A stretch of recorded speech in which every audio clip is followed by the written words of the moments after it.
I am speaking to you from the Cabinet Room at 10 Downing Street. This morning, the British ambassador in Berlin handed the German government a final note stating that unless we heard from them by 11 o'clock, that they were prepared at once to withdraw their troops from Poland, a state of war would exist between us.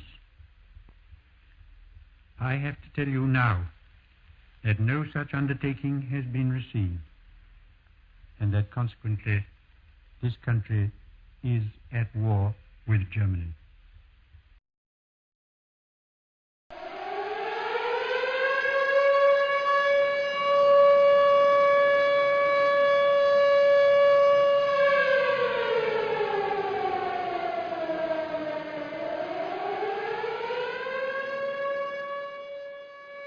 My papa is the youngest member of his family and had 6 brothers and a sister. He has one surviving brother, my great-uncle Herb, who's now 84 years old. He had a career on the railway for 40 years. During this time, he became a driver of high-speed trains and retired in 1980. Papa and I spoke to him at his home in Taunton, where I asked him about his wartime memories. How old were you when the war began? I was 16. Where were you living at the time? You were living in Stokes and Gregory at the time, near Taunton. Yeah. How did you hear that war with Germany had been declared? Well, the war was declared by Chamberlain. Yeah, he gave a radio broadcast. Radio broadcast. Yeah. Obviously, there'd been a build-up. People were expecting something, weren't they? Well, yeah, then, because the next thing was evacuations. All the children to different parts of the country. We had evacuees in Stokes and Gregory, London. What, children? Yeah. Oh, children came from London to Stokes and Gregory. Yeah. In January 1940, our family moved to Taunton. Bert was called up, started off at Dunkirk. Bert was lucky to get back alive. They had to virtually swim. Hitler overrode France. Yeah, because that was the beach landings, wasn't it, at Dunkirk? In 1939, Yeah. September, when war broke out, you'd left school. I left school at 14. It's like 9 miles each way to work. So in 1940, when you got a job on the railway, As a greaser, 26 shillings a week. Can you remember your most terrifying moment? I was greasing a 60 wagon coal train. what time of night would this have been? 2 o'clock in the morning. Yeah, and suddenly the silence was broken by this aircraft. Yeah, bullets. Yeah. Splayed the train, but it didn't do much damage. Now that plane that I was so certain was brought down and the pilot captured. My horse experience before I was made a fireman for Old Oak, lodging at Willesden. Yeah, near Right? London. And the people I lodged with used to take in what we call double-home lodgers. Oh yeah, yeah. Because They had two homes. in their days we would drive a train to London, stay the night, Oh yeah. and come back the next on the train, drive Yeah. the train back the next day. Mm. In the bedroom I slept in, prior to me going there, a piece of rail Yeah, from the Willesden railway track yeah. went through the ceiling, through the bed. Did you have an air raid shelter? All your streets had shelters. Yeah, yeah. So it was Besides the ones in your, there were street shelters Yeah, yeah, and Anderson shelters in your house. yeah. You know, hundreds of people got killed in the street shelters. If I remember rightly, at Beedon Road, we had a Anderson shelter down in the bottom corner of the garden, didn't we? Yeah. Now the first experience, like the work for me coming from down here, was walking over Willesden Bridge, and me and Thompson, but he don't knew now. Yeah.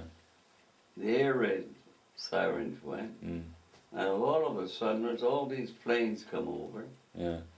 and they're dropping chandelier flares. Yeah. Everything lighted up as though it was daylight, and you thought, crikey, you can see me, bound to be able to see me. So Yeah. we run like, but because we'd never seen anything like it, because I Yeah. mean, we come from a From country. the country where there hadn't been Yeah. any action. Yeah. So we run like Billy O back to the lodgings. Outside of my lodgings was across Yeah. was Wormwood Scrubs. There was anti-aircraft guns Yeah. were in Wormwood Scrubs. Yeah. And also they had a gun that used to come up through the street called Big Bertha, Oh yeah. right? Yeah. And that used to fire at the aircraft. Yeah. Yeah. So you could, the people in London got so used to it, it took us everything as routine. Yeah. Because if you went out into the garden, you would wear it, you put your tin hat on. Yeah. Yeah.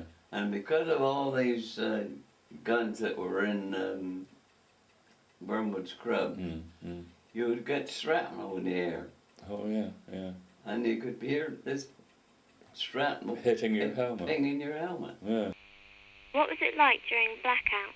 So with the blackout, was it complete blackout? Oh yes, complete blackout. Yeah. So obviously all the street lights all the went lights, out. all the lights. And went out. like indoors, you could still keep lights on indoors, but heavy curtains at the You window. had heavy curtains to Yeah, black it out. yeah. When our engines, all our cabs were covered with a canvas sheet, so the light from the fire wouldn't be shown. Yeah, yeah, Yeah. Another thing was frightening. As a cleaner, in those days, it used to be what you called call boys. yeah. You had to go around and knock up drivers. Oh, to come in. They come in for their early duty. Oh yeah, yeah. Any driver that was on early in the morning would get the call boy would knock on their door Yeah, and to make sure. Right now that was creepy because as I say, everything dark. was in darkness. Yeah, yeah. It was Eerie. it was a very eerie experience being a call boy. Yeah. So really, you had a greater experience as a result of being in London. Where were you required to drive your train? We used to go to Plymouth Mill Bay and pick up troop trains, Yeah, yeah, ambulance trains, yeah, yeah. and we used to go take ambulance trains from Taunton to Luggershaw. Oh yeah, that's beyond Salisbury Plain, isn't it? Yeah. Lodger That's the other side of Savernac. Yeah, yeah, Branch Yeah. off at Grafton. yeah. So you were transporting a lot of troops and also. Oh, it's transported. We transported troops. Yeah. Also, we used to work trains from Norton Manor Camp. Oh When yeah, the just Americans- outside of When the Taunton. Americans wrote their ambulance trains. Yeah. This is why there was people working on the railway were exempt from yeah, military we were- duty because there was a job. And I mean, we used to run. Another danger was we used to run ammunition trains. Yeah, yeah, yeah, You see, which was very heavy. yeah, yeah. Yeah. And then, don't forget, in those days, everything was loose couplings, nearly. Yeah. It could take me. The most I would have been on duty in them days was 18 hours, What, right off? right on. Yeah. But on the engine all the time. On the engine all the time. Yeah. Because it could take you 8 or 9 hours to go from Taunton to Exeter. Yeah, yeah. So that other experience when you were at Bristol, there was an unexploded bomb that had actually Yeah, I forget struck now. the railway at Temple Mead. But I'm sure that was as we were going around to St Philip's Marsh. Yeah, yeah, yeah. So that was where you then had to. It was an unexploded bomb, But it had been short, it had all been shored up, Yeah, and you were allowed to go over there at about 1 or 2 miles an hour. yeah, yeah. Very, very slowly, so you wouldn't. Did that make you feel nervous going over that? Well, Yeah. it. What else did you do to help our country? I joined the Home Guard, and we used to do drilling in the engineering yard at home. And then we used to go on the firing ranges, and then at night we would go out and guard the bridges. So that was as sort of a home guard, was it? That was the LDV, which is the look up and vanish. Oh no. And then it became the Home Guard. And we had proper soldiers' uniforms and Winchester rifle. I had a Winchester rifle with 5 rounds of ammunition. When we went out guarding the bridges, there was always 2 of you. What food was available during rationing? A couple ounces of cheese, wasn't it? Oh yeah. So it's whatever you were limited to, but there was Whatever. black market stuff, though, wasn't there? It was black market stuff. Mhm. And clothing, that was ration. You had coupons Yeah. to buy clothing. If you were on duty for 12 hours, Yeah. we would get a ration of cream crackers Mm. Mm. and a tin of Spam. Would you? Yeah. Yeah. Yeah. Because what things were on ration then at that time? But you could hardly get anything in the shops. Oh no, everything was right. You had ration books, didn't you? Yeah. You had to hand over a coupon for everything. Remember the American soldiers based here? The Americans, they had everything. I used to buy tins of tobacco off of the American Army sergeant. Women used to get nylons off of them as well, didn't they, or something? Well, they used to be lavishing the women up.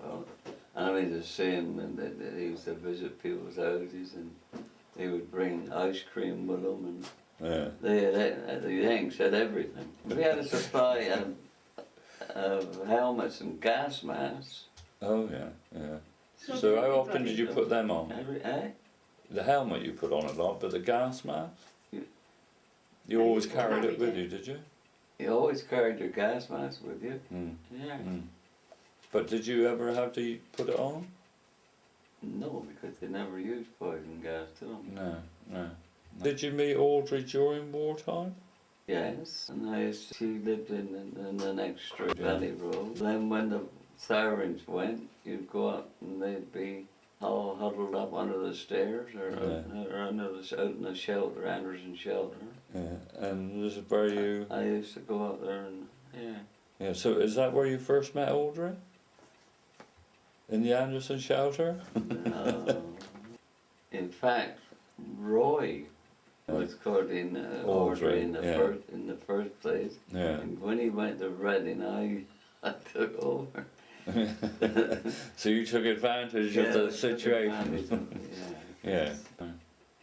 And how about at the end of the war, the celebrations? Was everybody street pleased? parties, wasn't Yeah. Oh. Well, that's very helpful, Herb. Thank you. Thank you, Great Uncle Herb.